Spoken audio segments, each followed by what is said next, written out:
यह कहानी डॉक्टर भीमराव अंबेडकर की जीवन से जुड़ी एक सच्ची कहानी है। एक ऐसी कहानी जो डॉक्टर भीमराव अंबेडकर को महापुरुष बनाती है।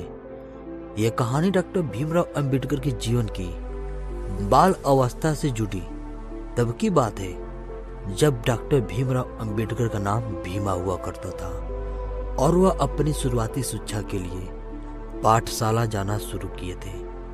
इससे पहले कि हम इस कहानी की शुरुआत करें, मेरी आप सबसे आग्रह है कि जितने भी अंबेडकर जी को दिलो जान से चाहने वाले लोग हैं वो एक बार कमेंट बॉक्स में जय भीम जरूर लिख दें और अपने भाई के इस यूट्यूब चैनल को भी सब्सक्राइब कर दें ताकि हम आगे भी आपके लिए डॉक्टर भीमराव अंबेडकर जी की जीवन से जुड़ी ऐसी ही अद्भुत एवं प्रेरणादायक कहानी आप लोगों के लिए लाते रहें। कहानी कुछ ऐसी है, जब भीमराव अंबेडकर छोटे थे तो उनका नाम भीमा हुआ करता था। यह बहुत शांत स्वभाव के चतुर बालक थे, लेकिन उस समय का माहौल भेदभाव ऊंच नीच से बहुत भरा पड़ा था। ऐसे में भीमा के माता पिता को तनाव एवं चिंता होती थी कि उनके बेटे का भविष्य कैसा होगा। धीरे धीरे समय निकला और एक समय ऐसा आया जब भीमा को अपनी शुरुआती शिक्षा के लिए स्कूल जाना था। लेकिन यह समय भीमा के लिए इतना भी आसान नहीं था। जैसे तैसे भीमा स्कूल तो जाने लगा, लेकिन समाज के ताने एवं भेदभाव भीमा के लिए झेलना इतना भी आसान नहीं था। आखिरकार एक 5 साल के बालक के पास कितना ही समझ होती होगी जो वो लोगों के ताने को झेल सके। लिहाजा भीमा जैसा समझदार बालक भी लोगों के तानों की वजह से गुमसुम सा रहने लगता है और धीरे धीरे अपनी शिक्षा के मार्ग से भटकने लगता है।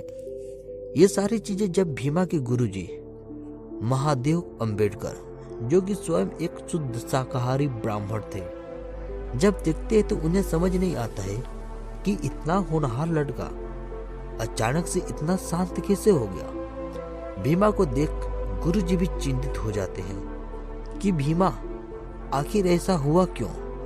इस वजह का पता लगाने के लिए गुरुजी भीमा को अपने पास बुलाते हैं और भीमा से पूछते हैं कि क्या बात है भीमा, इतने उदास उदास से क्यों रह रहे हो।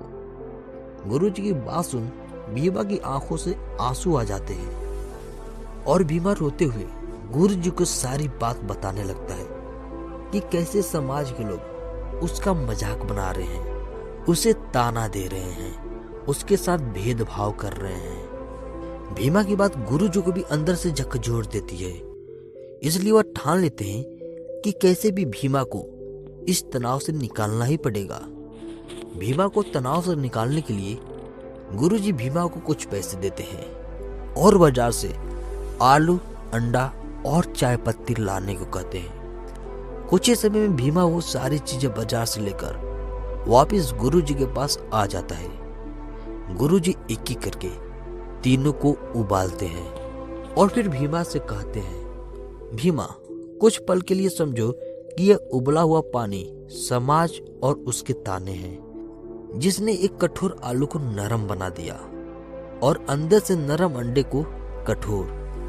लेकिन चाय पत्ती इन दोनों यानी आलू और अंडे से भिन्न निकला, जिसने अपनी गुणवत्ता से उस उबले हुए पानी को अपने जैसा बना लिया।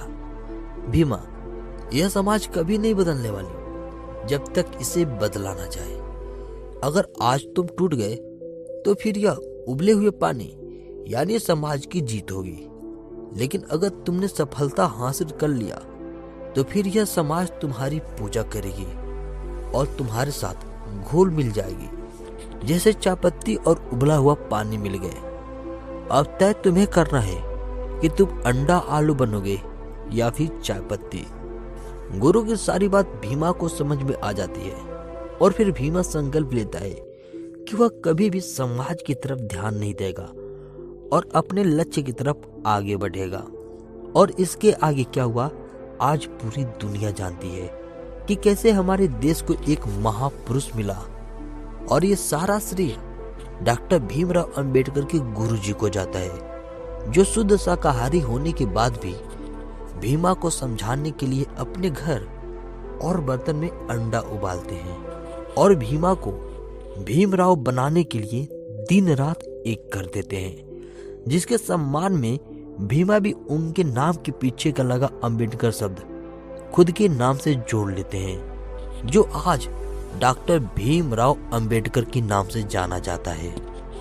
दोस्तों, यह कहानी कैसी लगी हमें कमेंट बॉक्स में जरूर बताइएगा, और अगर ऐसी ही अनसुनी कहानियां और सुननी है तो हमें सब्सक्राइब करना बिल्कुल भी मत भूलिएगा।